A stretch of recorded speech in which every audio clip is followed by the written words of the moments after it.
Hi, everybody. Hi, Gabi. Hi, Vivi. Hello, everybody. Hi. So, welcome, everybody. Today is another episode of BEqualise podcast, and I am Dr. Viviana Mucci. Today, again, we are having a wonderful conversation with our nutritionist and homeopath, Gabi Hacmon. So, welcome once again, Gabi. Thank you so much. I'm so happy to be here again. Thank you. So today, Gabi and I decided to actually talk about something that perhaps many of you, despite the dizziness or not, may be affected with, which is IBS, irritable bowel syndrome. And so we decided to pick this topic because we know that there are so many people affected by these disorders, and also a lot of people that are suffering from dizziness. Some of them, they also have IBS. So, what is IBS? I'm gonna just give a quick introduction and then start asking questions to Gabi. Before we go into the topic, just a reminder for everybody. If you want to have specific consultation with our expert at BEqualise, please go on our website, BEqualise.com. You can find also a way to book direct consultation with Gabi. She can help you in so many ways to have a more personalized approach. So if this is something you're interested in, please reach out directly to her and she can assist you and help you with your concern from a nutritional perspective, as well as to look into homeopathic remedies and the functional naturopathy. I don't know even how to call it, let's say, alternative side that she provides, which is really working and is really great. And I'm always embrace it because it's a great addition to pretty much anything else you're trying, even if you follow Western medicine treatment. So yeah, diving into what we're doing today. So today we're going to talk about IBS, as mentioned before. I'm going to just give you few informations for everybody to know. So what is IBS? So IBS is actually characterized, and it's kind of like a bubble because it's a big word, and we don't really pin down what is IBS and why do we get IBS. So what we know is that IBS so far in the classification is defined and classifies as abdominal pain, which is also characterized by inconsistent frequency of stool. And the stool can you can either have diarrhea or you can have constipation, or they can alternate. You can have also a lot of bloating and gas. And one of the risk factors to develop IBS, which has been identified, is and enteric infections, which can be either viral or bacterial, and then you may develop IBS. One of the things that I would like everybody to know is that actually there are 5 to 10% of the population, healthy individuals, even younger individuals, not just people, going through something. Just anybody can get IBS, and it's actually affecting a lot of people. And one thing that now is kind of known is that there is a correlation with mood disorders and comorbidity related more to the psychological side and psychiatric side. So this is the reason why I really wanted to talk about IBS, especially for our patients in BEqualise. I know that many of you have suffered from depression or anxiety, and also have other immunological disorders, and sometimes unfortunately you also have IBS on top of other problems. So we're going to dive into the topic, and our aim today is try to provide you some information about education, dietary changes, what you can do today, and then perhaps what you can learn also from the experience of Gabi treating her patients. So perhaps we can start from there, Gabi. Maybe you can tell us about your experience, because I know you have so many patients affected by these disorders, and and more about what do you believe IBS is and how you work with it. Good. Yeah. So, as you just said, indeed, I would say 3 out of 4 of the patients that come see me have some form of IBS, which is actually crazy and very telling for the world we live in today. What is causing it? Now, you mentioned earlier. Sorry, are you there? Yeah, no worries, no worries. Anyway, you mentioned earlier that you can get IBS, develop IBS after an infection, an enteric infection. But I would say that a large part of the people, sorry, No way, develop no way. develop IBS. And I think it's a combination. The root cause is a combination of stress and a combination of a diet that is actually not supporting the system. So to start off with, you know, the word stress we throw around very easily. Everything is stress, stress, stress. But sometimes it's used in a way that I have a feeling people are not really aware what is actually stress. So I'd like to say a couple words about what is stress, because stress can be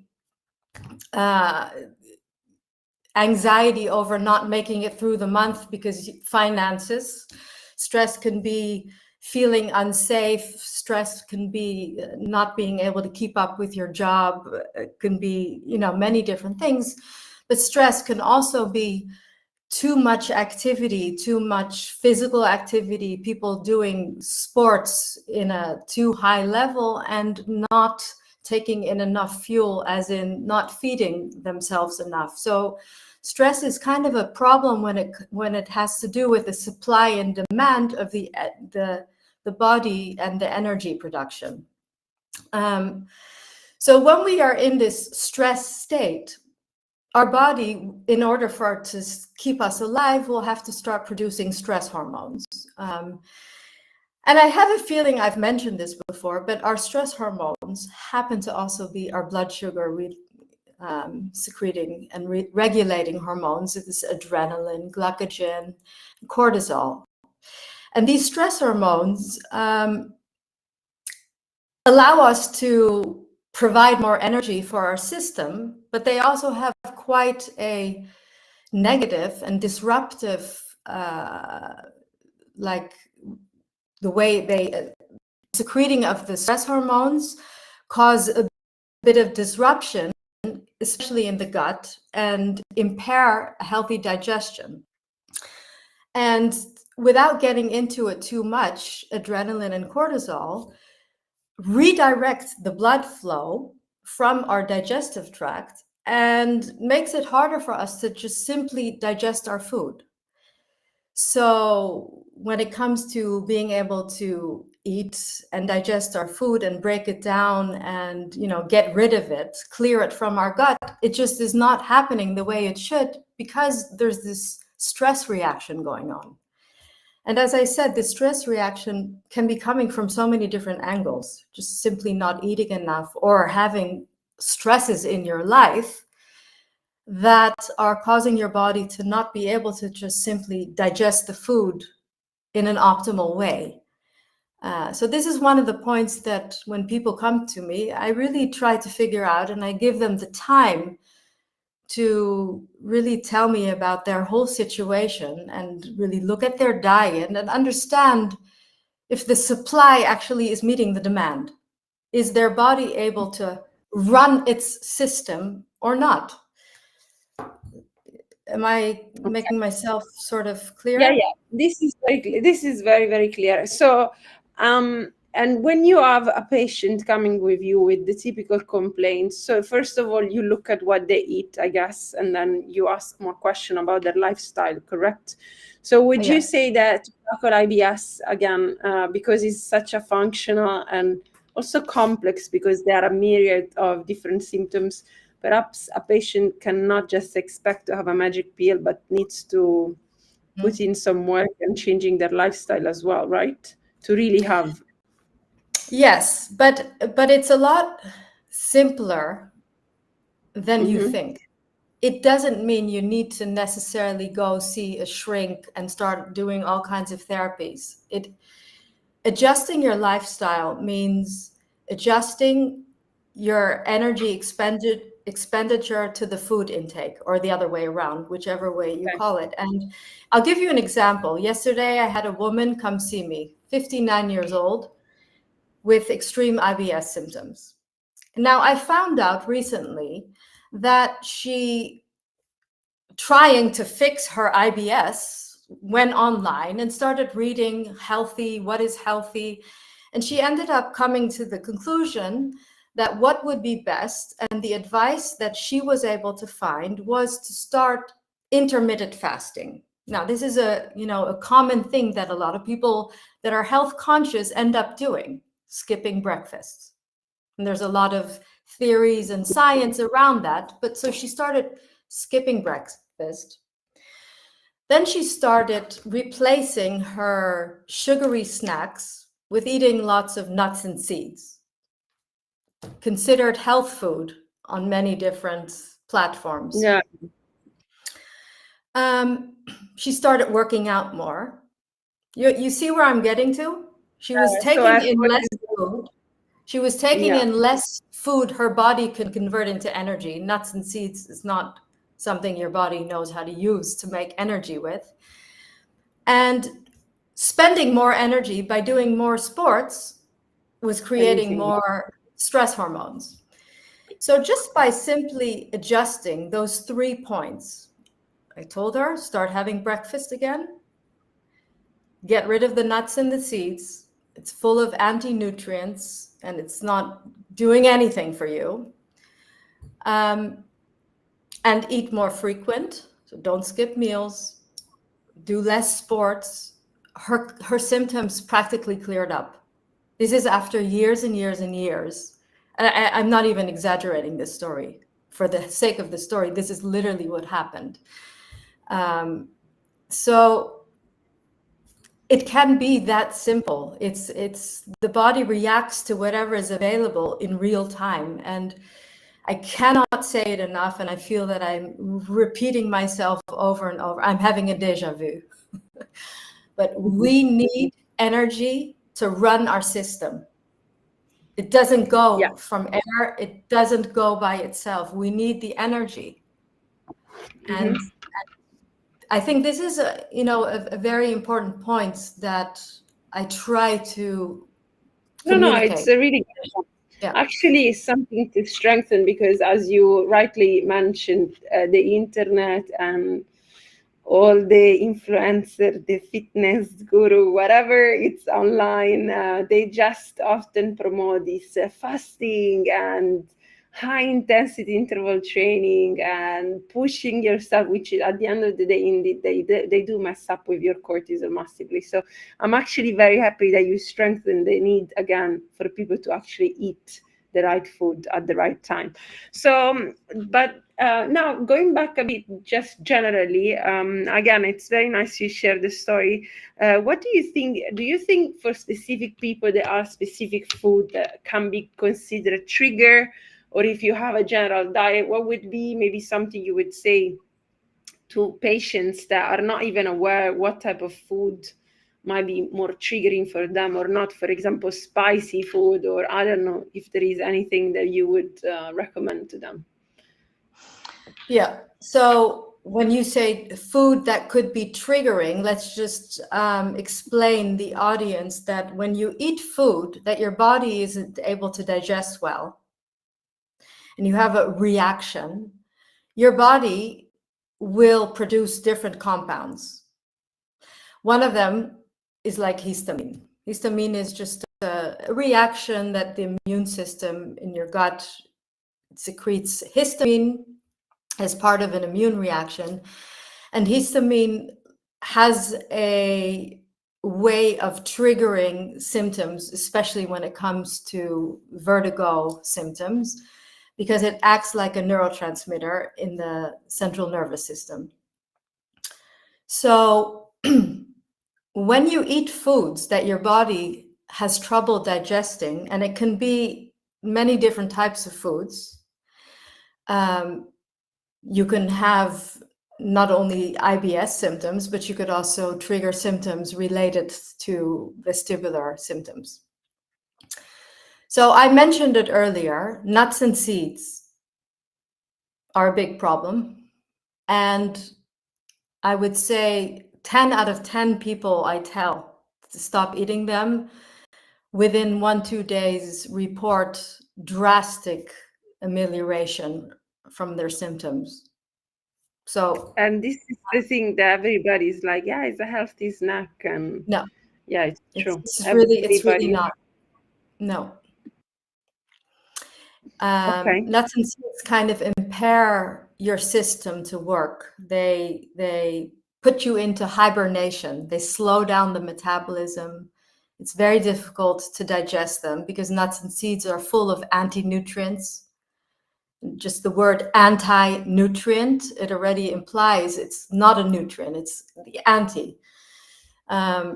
So they're hard to digest. Yeah. Mm-hmm. And the seeds, they create a lot of inflammation. Like now, I don't know how they keep promoting the seeds, the chia seeds, and they have so many, even the snacks that you can just buy seeds snacks, which I don't know. Well, I'll tell you, it's because there's this agenda to promote low carb and low sugar. So it's an alternative to eat something that doesn't contain sugar would be nuts and seeds. Absolutely, I fully agree that there's indeed no sugar in there. However, the way we work at BEqualise is we do believe in healthy sugars because we want to provide our body with fuel. We want to provide our body, our system with fuel so it can run itself. I feel that I might have said this, but I'm going to say it again because I cannot say it enough. It takes time before it sinks in. Would you ever, Vivi, get into your car when the gas tank is empty? Not just, but when you see it's empty, would you get into your car and just check if you can maybe drive or not? Would you? Yeah, of course. Makes sense. No, It makes sense. You wouldn't, right? Makes sense. I would never. Yeah, of course not. You need fuel What to about run a your car. phone? What about your phone? What about if the battery is dead? Would you still, knowing that its battery is empty, would you still try to turn it on and be like, Yeah. You wouldn't. Yet we do it with our own system, our own body. We think, I don't have time to eat. Yeah. And you run on fumes. And I think this is something that conventional healthcare, but also not the alternative healthcare, is really grasping and able to understand that if you're underfed, your nervous system is going to be triggered. And one thing to mention that maybe sometimes people think, oh, how can we have so many underfed people when obesity and diabetes are spiking? Actually, you can be underfed even if you're obese and have diabetes. Actually, even more.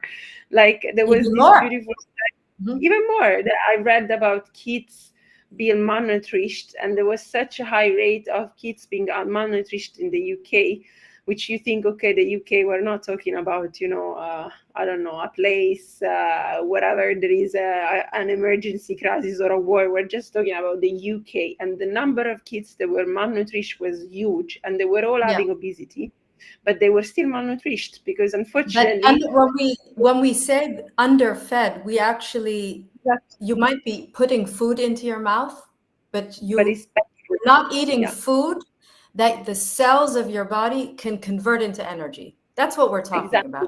Is your body able to convert the food you eat into energy? And when you're not able to do that, you see glucose levels starting to elevate in the blood. And then we say, this person has diabetes because he ate too much sugar. It's not true. Your cells are not using the glucose. The sugar. Yeah, exactly. This is important to mention to everybody that maybe they are not fully aware. Being malnourished does not mean you're not eating. You might be eating. You might have availability of food, but it's rubbish. But your body is not using the energy. That is what we actually mean. Exactly. We know that there is a pandemic of obesity and diabetes all over the world, especially in this part of the world. So we know, we're very well aware. Going back to IBS, okay, so those are nuts and seeds are some of the food triggers that you would say, okay, maybe stop eating them. I would in general, totally and try to eliminate them. Okay, and maybe also spicy food, or what is your suggestion about that? Like spices or... So a person with IBS has an oversensitive digestive system, which is not working optimal.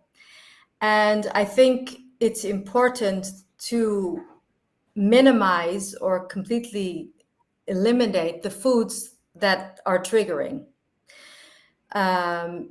while you're in the situation that your digestive system is not working well. So spicy foods can have certain effects on also healthy people, and most probably the people that are suffering from IBS should kind of avoid very spicy food, but also spiced food with lots of different spices. It's just too much for the system to be able to handle. And it doesn't mean that the spices are necessarily unhealthy, but it means that their system just can't handle it at this point, at this stage. It's also what you're used to. You grow up in a specific country where there's a specific diet and you're used to it your whole life. It's different than if you're living in England and you have spicy Indian food once in a while. So it's a personal thing, but Definitely. And would you recommend the people that are like they're following us maybe to have for the beginning also a food diary or not, like to take I think notes that's of a great idea. Yes, because to write down what you eat is very meaningful in order to get an idea of what you're actually eating. So many of us just throw things in our mouth. We're busy thinking about something else and we don't realize what we're actually eating. And it happens all the time that I ask someone, what did you eat? I just ate, what I always eat. And then I get them to write it down, and there's all these extra things that they ate on the way that if you're not aware of it, it's difficult to make changes. So I think keeping a food diary is step one in trying to solve the situation, because you need to know what you're doing. Yeah. And so what you think or you would like the people that are following this, they kind of must know about IBS, what do you think would be something that you believe they will be feeling or understanding better what's going on with them if they're listening to this? What would you like to share with them about IBS? Yeah. So I would kind of repeat what I said earlier, that number one is minimizing stress. So stress can come in many different areas and forms. So making sure that you have frequent meals in a day, because it's a big stress for the body to skip meals and have suddenly low blood sugar and then demand the body to generate its own energy by secreting stress hormones. So one of the things that is important is having a fixed routine of at least 3 to 4 meals in a day, balanced meals. That's number one. Regulating the blood sugar level. I've said it before, but it's the most important thing, of course, to regulate the blood sugar level and eliminate the use and need for stress hormones. Because you're actually kind of putting the backup system in charge, and that's not what you want. Leave the backup system for when you really need it. Eating 4 balanced meals a day.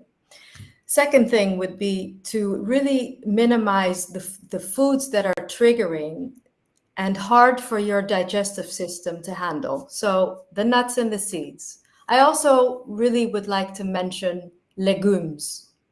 So pulses, there's different words for them. Beans, chickpeas, all the family of the beans. These are seen and as health food. They do contain lots of important nutrients. However, they're also packed with many anti-nutrients. And anti-nutrients are these compounds that kind of impair our body from absorbing and digesting these foods. So they can be a burden for the system and cause our body to they can cause fermentation in the bowel, and gassiness and bloating and either constipation or diarrhea. So I would definitely also get rid of those. One more I would mention, and that is to be careful with grains. So plenty of people are fine eating grains, gluten or oats or whatever it is. Many people are fine with it, but there's also many people that are absolutely not fine with it. And gluten would be gluten-containing grains, but even all grains. So even oats, I would say in the beginning, if the IBS is quite serious, eliminate them from the diet and slowly, gradually bring them back when you're starting to feel better and you get rid of the symptoms. But grains, Okay. Yeah, and also, again, you mentioned it before, I guess it's important to always mention that there is such a genetic / cultural aspects to it, you know, so there are many people that, you know, they can eat grains, they have, or gluten intolerance. And then if you take Italians, we have no gluten intolerance. I mean, it depends, not all of us. But what I'm saying is there is a genetic component that needs, for example, the way people handle food. So that shouldn't be underestimated. Now, if you think about one tip to give daily to the patients, what would you say daily tip? Like if somebody has IBS, and what can they do daily? Okay, make a diary, which is good, taking notes about the triggers, do this intervention. Anything else that you would correlate with the way they eat or their lifestyle in general? Like anything that you, it's important. I think I mentioned things related to the diet, but another thing that I mentioned earlier is your activity level, the sports. I know a lot of people that over-exercise, and especially endurance sports. What? One of them is sitting in front of you. One of them happens to be sitting here. Especially endurance sports.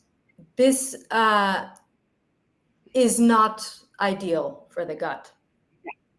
I mean, it's literally trauma, bouncing up and down and up and down. This is... Yeah, but it's mainly because, as we know, endurance sports, you always secretes more cortisol, and you secrete cortisol.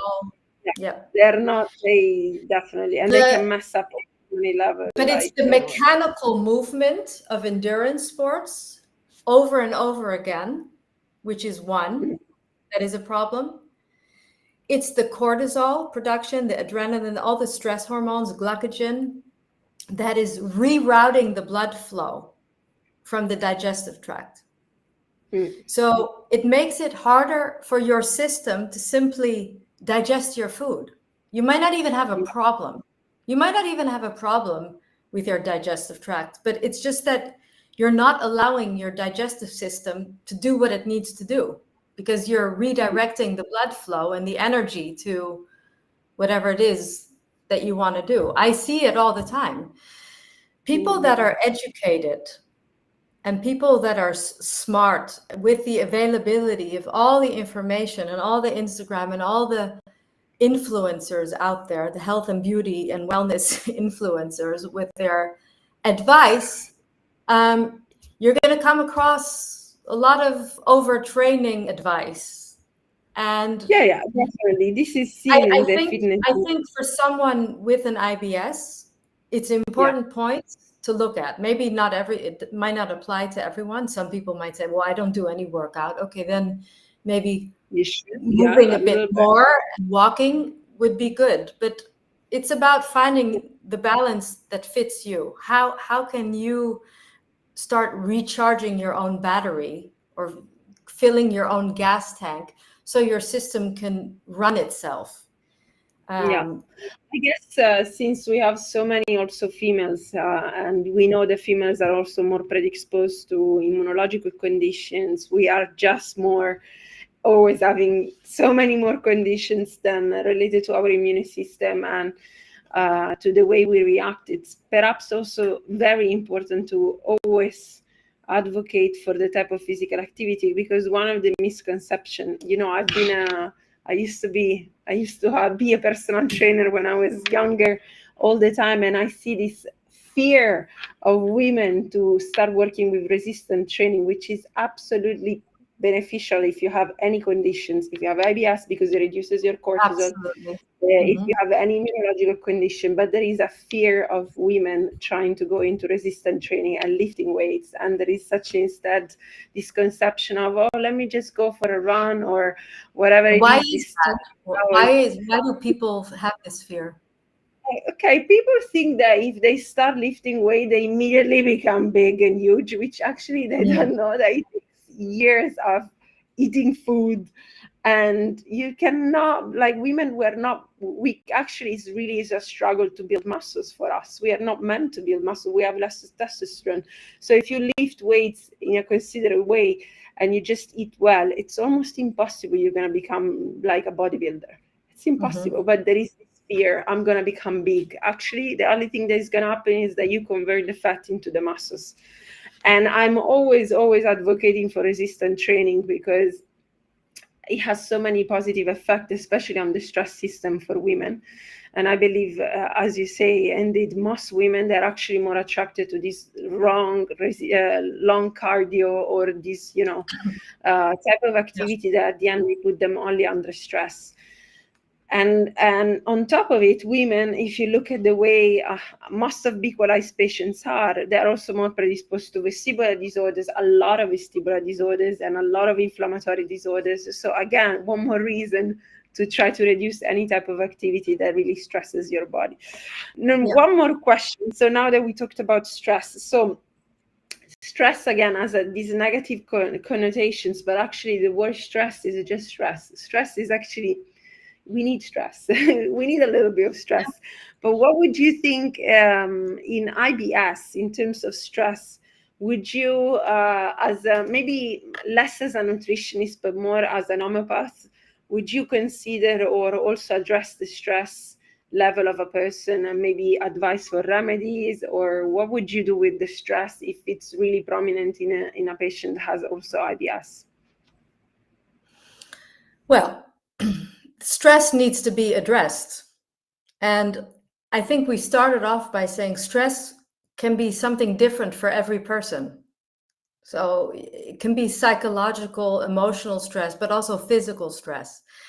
And it's important to figure out for yourself what's going on with your stress and understanding where is it that the supply is not meeting the demand. If you're under constant emotional stress by whatever reason, you're in a relationship that is not working for you, it doesn't matter where the stress is coming from. It means that you're needing more energy because there's a higher demand. So it's very important to figure out, is this stress an active one? Is it an ongoing one? Or is it a stress that was once in the past and you can let go of it? So I happen to also be a homeopath, which allows me to use homeopathic remedies to deal with different types of stresses, but it doesn't have to be homeopathy. It could be any other type of method or therapy or something that a person is consciously aware of his own stress, where it comes from, and dealing with it in a way, not pushing it down, suppressing it, but actually kind of dealing with it, because the stress itself is demanding more from your body. And the root cause for all disease is stress.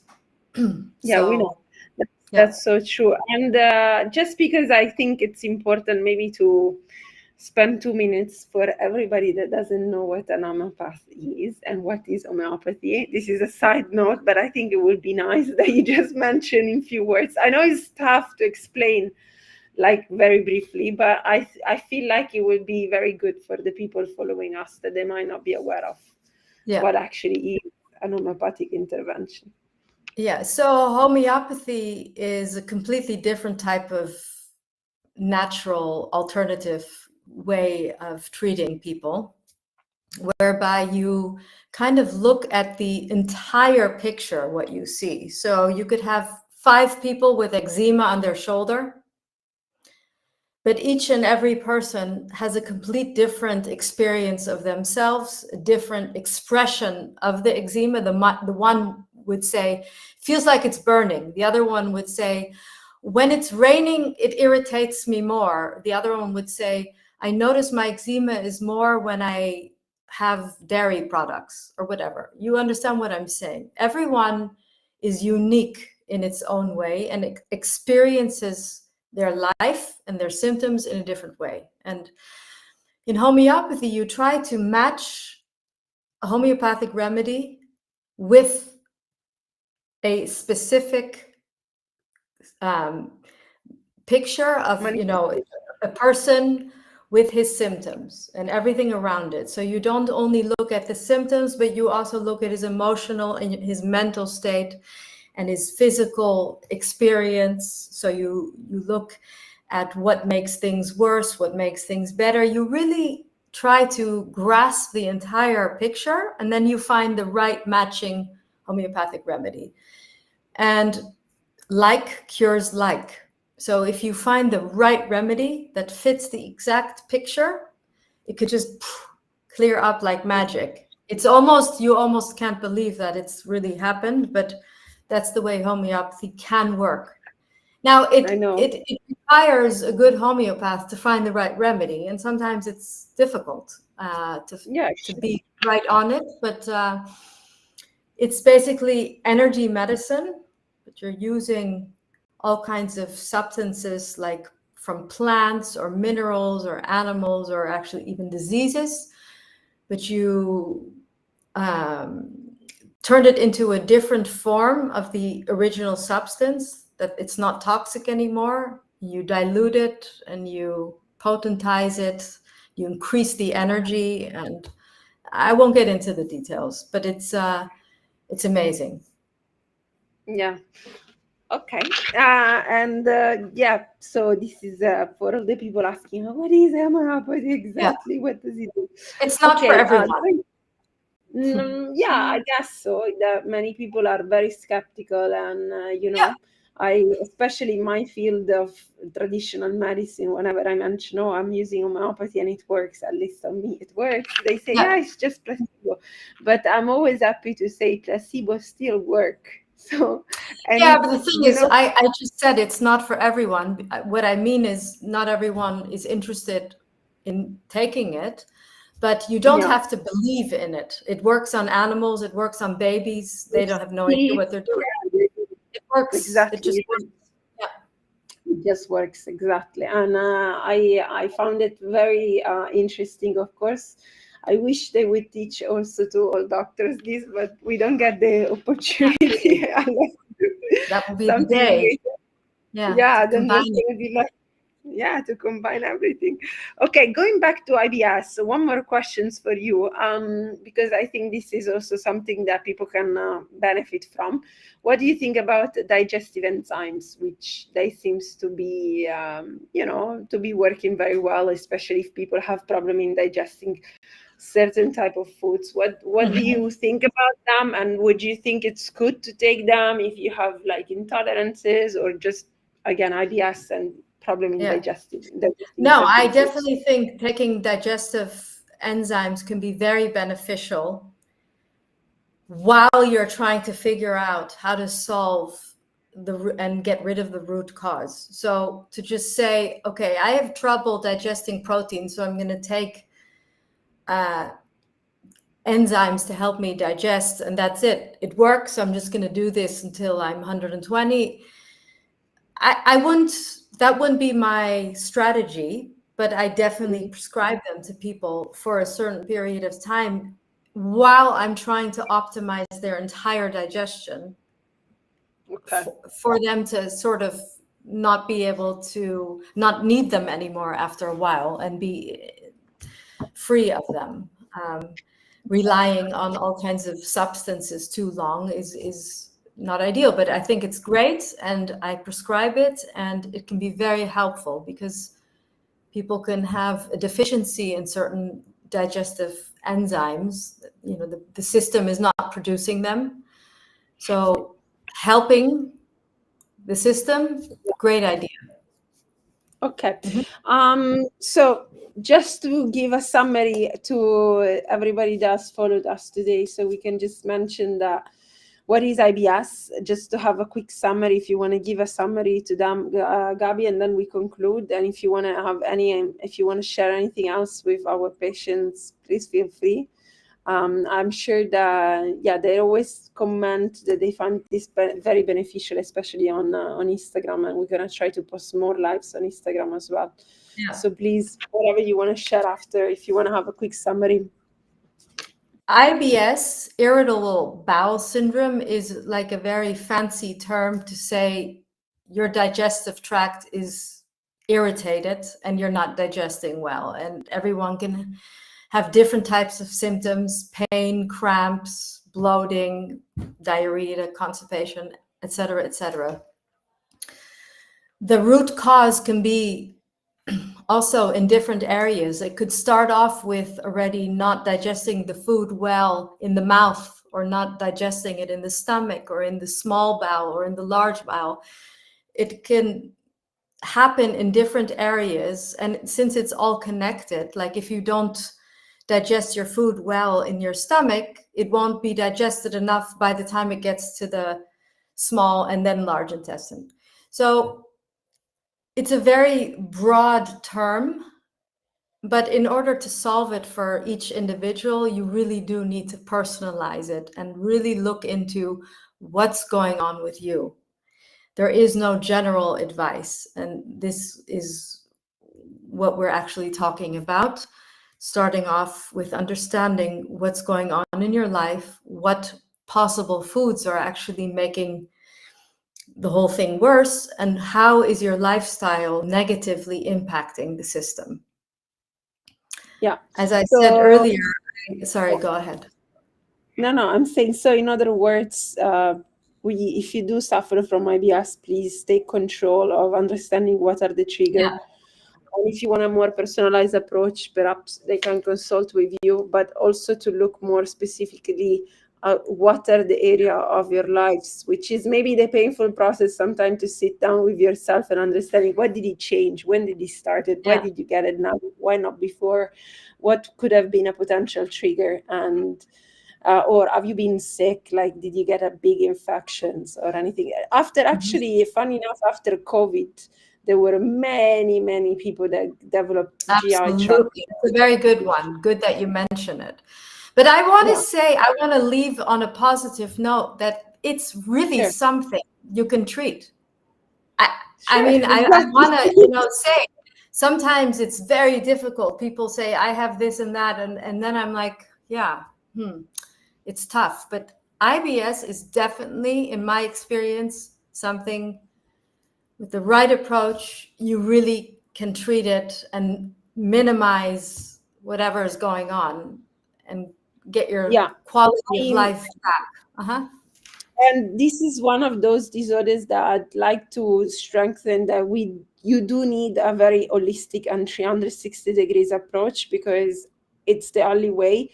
If you go through the normal standard of care, you get prescribed antispastic drugs to reduce the spasm. You get drugs to help you with diarrhea or constipations or whatever symptoms you have. But usually those are type of interventions and medication to try to help in the symptoms. So they can be wonderful. You might need them, but again, they will not solve the actual problem. Not a cure. But as Gabi said, they're not a cure. So as Gabi said, you can actually get rid of your IBS, but you have to be willing to go through this process of analyzing your life and understanding why you got it in the first place. So this is a very good point.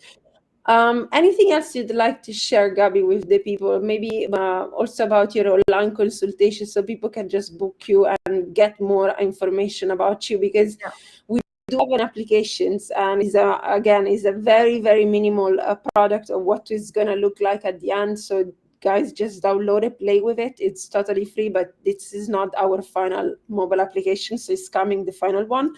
But meanwhile, if you do have any serious concern and indeed you want to consult with Gabi directly, you can always download BEqualise. You can find it in iOS and Android. Maybe, Gabi, you can also mention a few words about the way you work so that people also know about you and how they can book through you? How do you do the online consultations? Yeah, so what we're talking about today is, of course, quite complex. To have an overview of all the different components that are kind of contributing to this state, the symptoms. And in my experience, when I work with people, to really kind of take everything apart and to have someone really listen to you and think with you and give you personalized advice on how you can change your setup and your diet and support you, I think can be very beneficial. Figuring things out on your own is challenging, and it's also lonely. And as I said earlier, the information out there is just biased. It doesn't give you a full 360 overview of all the different options, and it's very easy to kind of misinterpret things. So I invite everyone that is struggling and looking for answers to book a call with me. I'm at your disposal, very much willing to help you and think with you and support you in your journey, because it can be very tough. Yeah. Yeah, especially, to understand how to implement changes. And when it's about nutrition, there is always this culture and psychological aspect. But I like to eat this, and I'm used to it this. I don't want to change. Like, there is always a resistance when people go through diet. So this is why guidance is important. Okay, thank you, Gabi. Maybe we have 2 questions. Let's check if we might have. Okay. What supplements help IBS? Yeah, this is big because many people do supplements for everything. I guess we just mentioned the enzymes. Yeah. And I am thinking, we actually published it yesterday. Magnesium helps relaxing your gut before sleeping. Hold on one second there, because a lot of people take magnesium and they'll just go into a shop and say, "Hi, I'd like magnesium," and then they will buy magnesium citrate. Magnesium citrate is an extreme irritating substance for the gut, and it actually is like a laxative. So I would not go there. I also would say magnesium is the first place I would start with treating the gut. It would be something in the lines of digestive enzymes and maybe something to support healthy stomach acid, like hydrochloric acid, HCl, something like that. Something to really optimize the digestion. I would not start with probiotics either. That's something all the way in the end. Another thing to look at is when there's a dysbiosis in the gut, like there's too many bad bacteria versus the good bacteria, you might want to think of an antifungal or an antibacterial, but that might be a topic for next time. Yeah, but this indeed, if you do get diagnosed, sometimes you do also have the ability to find out if you have this, because then they give you at least a treatment of antibiotics before you. Antibiotics is a good idea, by the way. Sometimes you just need to start with. Okay, what else? What else? We might have another question. Let's check. Okay, would somebody with IBS have it for the rest of their life? Okay, this is something that many people wonder, and it's good that you mentioned before there is a cure. It's treatable. I don't want to believe in that. No, I believe no, it doesn't. It's not true. Yeah, no, I don't think so. But you need to do something about it. Yeah. I mean, definitely. And I guess people can have it for a long period of time until they don't change something. And also it can happen that you have it, then you don't have it anymore, and then it comes back. And maybe again, when it comes back, you're always under stress. So perhaps knowing that you're susceptible could also be be something. But yeah, as Gabi mentioned, no, you don't have to have it for the rest of your life. Okay, that's it, Gabi. I think we did talk a lot about many nice and interesting things, and I'm glad that you also got the chance to explain more about your practice, your line of work, and what you do and how you approach diseases. I mean, I guess I mentioned this many times, what we're trying to do in BEqualise, and actually I shouldn't say we're trying, what we're doing, and we're gonna keep doing, it's that we're gonna combine more and more what is any sorts of alternative medicine and alternative treatment with Western medicine. So we are both a strong believer that they can coexist, they can cooperate, and they can be functional together. And this is where hopefully we're going to help more and more people to have optimal care. So yeah, that's why we're combining. And and I want to see more of what the patients are thinking after having had different approaches, and see how also they react. But the patients that we had so far and that we shared, Gabi, I guess they really did benefit always from an intervention that goes beyond the typical standard of care, and that looks at the nutrition, the homeopathy, but we also have the meditation. We have a lot of different things, the physical therapy, again, 360 degrees approach. Okay, that's it, Gabi. If you have anything else you want to share, let me know. Let's save something for next time. Great. Thank you so much for your time, and thanks everybody that's followed us. Again, I always remind everybody, if you want to follow us on social media, do so. We are on Instagram, LinkedIn, Facebook, and you can find us on all the social media, and download the app if you haven't done it yet. Thank you. Thanks, guys.